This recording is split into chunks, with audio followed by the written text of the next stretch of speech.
ఇక్కడికి ఎవరో ఇద్దరు దంచుతున్నారట. ఇక ఆ దంచుడు ఎట్లుందనంటే రోళ్ళకెళ్ళి నిప్పులు ఇట్లా ఎగురుతున్నాయి. ఇక ఆ దంచడం చూసి అందరు అబ్బా ఏం దంచుతురు అని అందరు చప్పట్లు కొడుతూనే ఉన్నారు భజన పార్లు అందరు.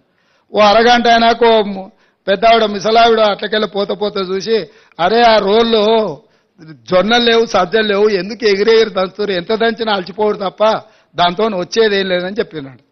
అసెంబ్లీలో కూడా హరీష్ కేటీఆర్ దంచుడు గట్లున్నది. ఆడ విషయం లేదు, ఎగిరెగిరి దంచినా ఎగరకుంట దంచినా ఆడున్నదంతా గంతే. మేము ఉన్న వాస్తవాలు అక్కడ బయట పెట్టినాం. మా ఆర్థిక మంత్రి గారు మా ఉప ముఖ్యమంత్రి గారు వాస్తవాలను అక్కడ టేబుల్ చేసి మీరు ఏమేం చెప్తారో చెప్పండి అని చెప్పి రోజంతా సమయం ఇచ్చినాం. అక్కడ చెప్పాల్సింది చెప్పకుండా ఇంటికాడికి పోయి మళ్ళేదో కొత్త దుకాణం తెరిచాను.